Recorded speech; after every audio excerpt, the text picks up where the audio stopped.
Hi, welcome to YoYo Cine Talkies. నటుడు రిషబ్ శెట్టి కాంతారా సినిమాతో భారీ పాపులారిటీని సంపాదించుకున్నాడు. ప్రస్తుతం ఆయన కాంతారా సినిమాకి ప్రీక్వెల్గా కాంతారా ఏ లెజెండ్ చాప్టర్ 1 అనే సినిమాని చేస్తున్నాడు. మరి ఈ సినిమాకి సంబంధించినటువంటి పోస్టర్ను రిలీజ్ చేశారు. నిజానికి రిషబ్ శెట్టి బర్త్డే అవ్వడం వల్ల ఈ సినిమా నుంచి పోస్టర్ను రిలీజ్ చేసినట్లుగా తెలుస్తోంది. ఇక ఇందులో రిషబ్ శెట్టి చాలా వైల్డ్గా కనిపిస్తున్నాడు. ఒక చేతిలో బల్లెం, మరో చేతిలో గొడ్డలు పట్టుకుని ఒక యోధుడిలా వెలిగిపోతున్నాడు. ఇక బ్యాక్గ్రౌండ్లో విస్ఫోటనానికి సంబంధించినటువంటి విజువల్స్ పోస్టర్ మొత్తానికి హైలైట్గా నిలిచి అక్టోబర్ 2వ తేదీన ప్రేక్షకుల ముందుకు రాబోతుంది. ఈ సినిమా మీద భారీ అంచనాలు అయితే ఉన్నాయి. రిషబ్ శెట్టి కథ, స్క్రీన్ ప్లే, మాటలు, దర్శకత్వం వహిస్తూనే సినిమాలో నటిస్తూ మెప్పించడానికి సిద్ధమవుతున్నాడు. మరోసారి ఈ సినిమాతో పెను ప్రపంచనాన్ని సృష్టించాలని చూస్తున్నట్లుగా తెలుస్తోంది.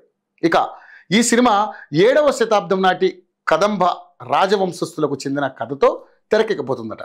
ఇక ఏది ఏమైనా కూడా మొదట పార్ట్ కంటే కూడా ఈ సినిమా సూపర్ సక్సెస్ని సాధించి మరోసారి రిషబ్ శెట్టి స్టామినా ఏంటో చూపించాలనే ప్రయత్నం చేస్తున్నట్లుగా తెలుస్తోంది.